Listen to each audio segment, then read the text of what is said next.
Et on reste avec vous, Ibrahima Lincoln, cette fois-ci, pour parler de desserte en électricité.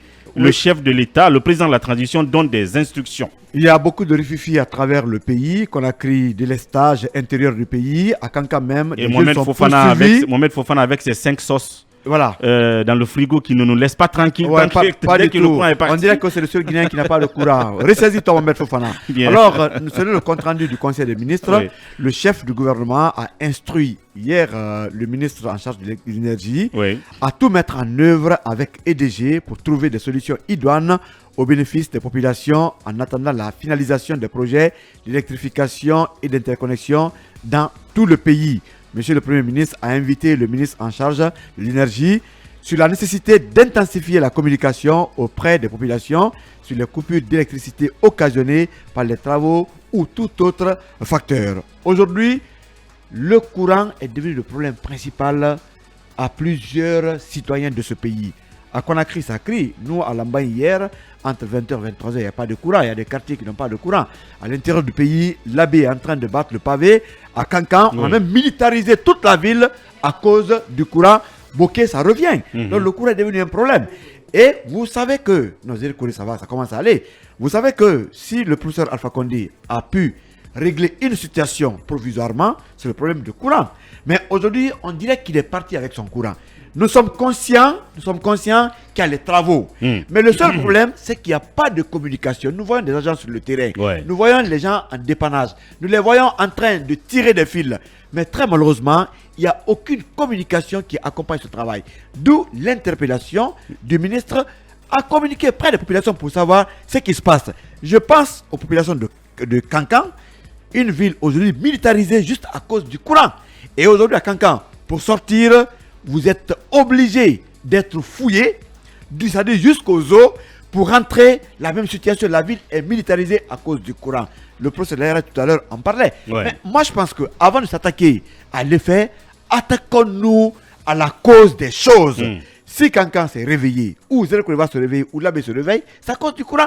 Parle aux populations par rapport à ce qui ne va pas. Et le ministre de l'énergie là-dessus, il est complètement taiseux. Mais il ne parle pas du tout, aucune conférence de presse. C'est pas son affaire. Absolument rien. Aucune conférence, c'est un ministre bobo, pour ne pas dire muet, qui est devant nous. Parce que moi, je ne peux pas comprendre qu'un ministre en charge d'un tel secteur ne puisse pas dire aux populations ce qui se passe. Mais on préfère bastonner les gens, emprisonner les personnes à cause d'un droit que l'État doit régler. Et le président a dit clairement qu'il doit faire la situation sur toutes les centrales thermiques. Quel en est l'État, et puis les projets d'interconnexion avec les barrages. Le président n'en avait pas besoin. Je vais dire, il n'avait pas besoin de l'interpeller sur ça. C'est déjà lui qui devait faire la situation, présenter le tableau de cette situation dès lors qu'on est sorti de la période des crues, donc hivernale, qu'ils nous disent comment se présentent les dispositifs thermiques. Est-ce qu'ils peuvent tenir toute la saison sèche ou pas? Est-ce qu'il y a des mesures d'appoint? Et pendant ce temps, la centrale flottante de 140 MW, le bateau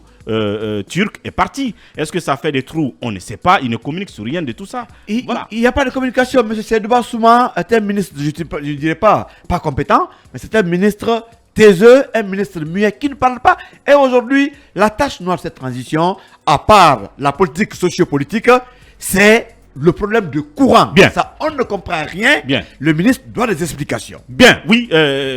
Rapidement là-dessus. Alors, je voudrais tout simplement dire que comme le CNRD, en tout cas, veut nous ramener vers la refondation, veut nous montrer que nous avons un État fort, un État puissant.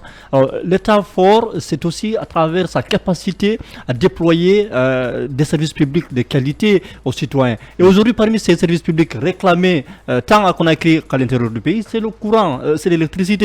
Je rappelle également, en tout cas, cette thèse du philosophe français Louis Althusser qui disait que dans le fonctionnement normal d'un État, il y a deux appareils que l'État doit en tout cas manipuler avec attention, avec beaucoup de tact et de doigté. Ce sont les appareils, ce qu'il a appelé les appareils répressifs et les appareils idéologiques. Alors, les appareils répressifs, justement, il veut parler de la police, la gendarmerie, la force publique, la justice, la puissance publique, mais aussi la fiscalité, parce que tout ça, l'État a ces moyens-là pour frapper lorsqu'il a besoin de frapper. Mais aussi, de l'autre côté, les appareils idéologiques. C'est à travers ces services sociaux de base, c'est des politiques publiques, en tout cas, qui sont beaucoup plus proches des citoyens. Et lorsqu'on met ces politiques publiques-là aux côtés des citoyens, je pense que ça peut atténuer toutes ces manifestations, tous ces calmer la cité. Et ça va calmer la cité. Et parmi lesquels, c'est l'éducation, c'est la santé. Les services sociaux de base. Les services sociaux d'une manière holistique, d'une manière plus large. Donc je pense qu'aujourd'hui, le CNRD peut utiliser ces appareils idéologiques de l'État pour montrer également qu'on est fort, qu'on est dans la refondation. Merci, Diarra Guirassy. Oui, ce qu'il faut quand même comprendre, la gestion de l'électricité est quand même très difficile. Nous avons vu des pays qui ont quand même fait leurs preuves dans ce sens, se retrouver à un moment donné dans des difficultés. C'est le cas de l'Afrique du Sud, à un moment donné qui était complètement plongé dans le noir. Je pense qu'il y a lieu de faire quelque chose par rapport à ça, mais en tout cas, les citoyens doivent comprendre qu'il y a un travail qui est quand même très énorme à faire dans ce sens. Oui, mais Diarra, on a déjà bien sûr, écoutez, sincèrement, c'est pas qu'il y a travail. On ne doit pas progresser. Il faut le dire qu'il y a travail. On ne doit pas rester silencieux. Vous n'allez pas me dire quand même que l'Afrique du Sud n'avait pas quand même des acquis par rapport à ça. Il y a des problèmes qui surgissent. Il faut les régler. Oui, il faut communiquer. Je suis d'accord. Diarra, vous avez fait la première année, la deuxième année, l'école primaire, le collège, le lycée, l'université. Vous êtes dans ce studio, vous ne retournerez plus en arrière dans ces classes-là. Donc, on a déjà un acquis en matière d'électricité. Je suis d'accord. Il ne faut plus qu'on accepte de retourner. Vous êtes d'accord avec moi? Je suis d'accord. Je ne suis pas en train encore de dire qu'il faut accepter de retourner. Bien, non, voilà. Je pense que l'électricité, la population en a droit. Parce que moi, je ne me vois pas vivre sans électricité, je l'ai dit. Ouais. Mais après, il y a des situations qui peuvent surgir. Il faut quand même comprendre cela. Malheureusement, il n'y a pas de communication. Voilà, il faut communiquer là-dessus. Oui. Parce qu'il y a quand même des efforts qui sont en train d'être employés dans ce sens. Bien. Nous avons vu le cas de Kankan, lorsque le directeur général DDG, Kamara Sekoulaï, a quand même pris des dispositions par rapport à ça. Il y a quand même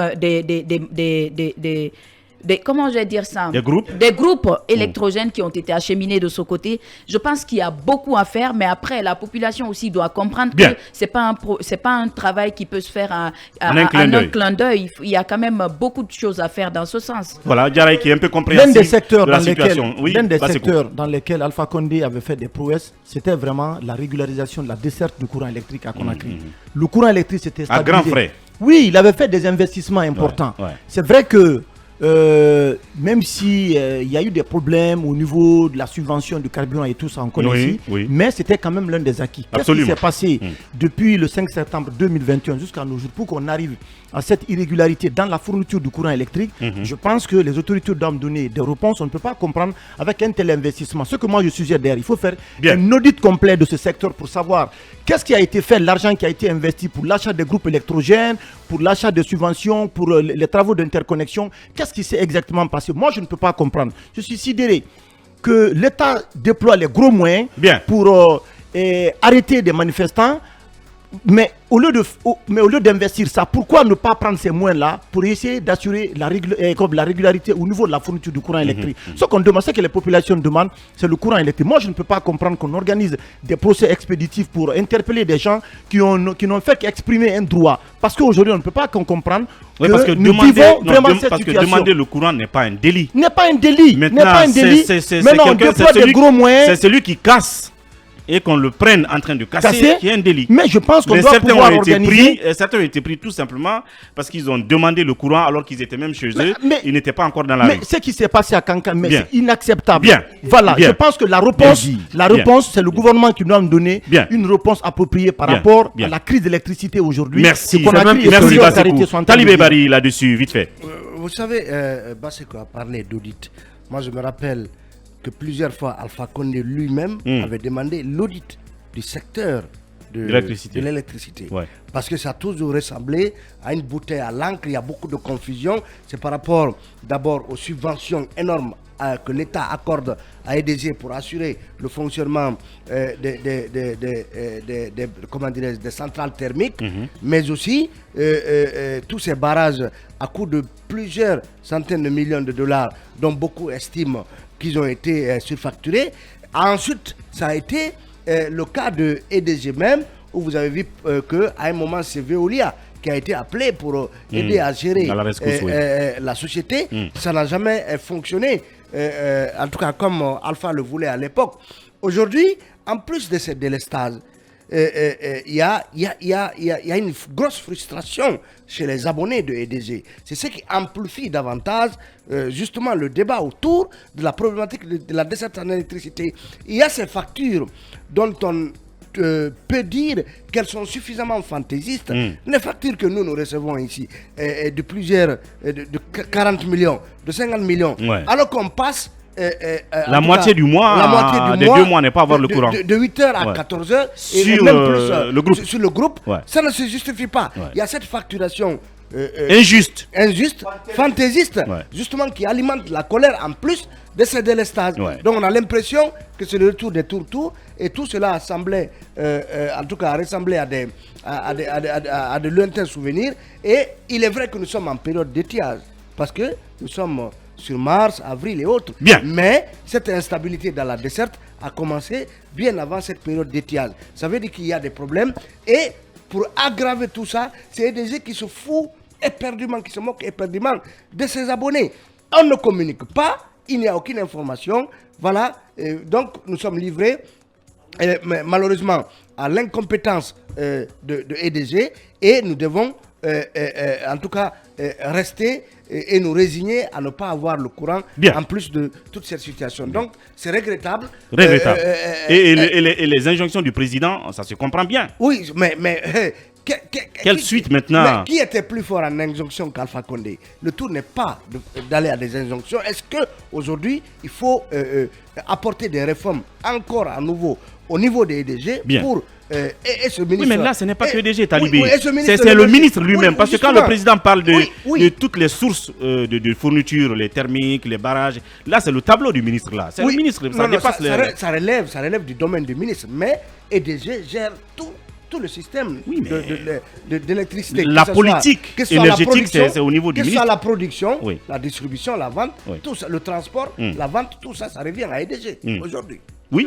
Cabinet, Fofana. Non, mais que le colonel demande à ce qu'on fasse l'état des lieux, c'est tout à fait normal, parce qu'il sait les répercussions politiques et même sociales de ces délestages-là. Ça peut déboucher sur des émeutes du courant. On a vu déjà à Cancan, on commence à être dans le noir. Lambani, hier, c'est près de 10 heures pratiquement d'obscurité jusqu'autour de 23 heures. On n'explique pas, EDG ne se contente même pas d'amener un petit message via Facebook ou je ne sais pas, ou dans les téléphones des gens, parce qu'il doit pouvoir avoir les contacts des gens via le... Et tous les abonnés. On a démocratisé les codes les codes USSD, mais il faut en utiliser pour informer les gens. Le colonel a besoin, c'est normal de savoir, parce que comme je l'ai tantôt dit, il est dans une position où il n'a pas besoin, en plus des manifs politiques et autres, que les manifs du courant viennent s'ajouter à ça, que le ministre fasse l'état des lieux. Et je ne comprends même pas aussi que l'on n'ait pas communiqué sur le départ de ce bateau flottant turc. Il faut dire pourquoi. Il y a une capacité de 140 MW. Est-ce que nous avons suffisamment de sources d'énergie, donc de capacités énergétiques qui nous permettent aujourd'hui de combler ce gap énergétique, et donc de se passer de cette source d'énergie-là? Il faut expliquer, il faut savoir. Mais EDG est dans sa tour d'ivoire. Le ministre dans... c'est comme le ministre du Transport. Moi, je ne connais même pas le ministre de l'Énergie. Bien, Alors oui, Lincoln, là-dessus. Là-dessus, je voulais juste revenir sur une expérience.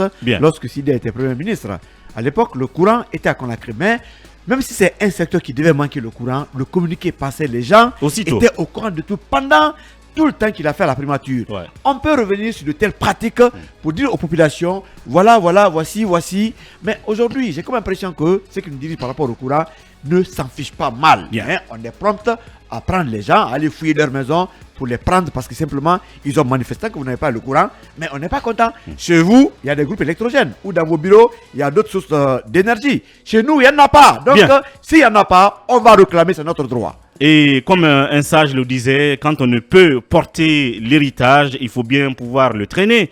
En tout cas, sur le cas de l'électricité, il faut au moins pouvoir maintenir les capacités que le régime Alpha a laissées en place. Même si je sens des alphaïstes très contents ce matin qui disent qu'on va le chercher avec les torches ici en Guinée, bien entendu, tant mieux si c'est le cas. On revient.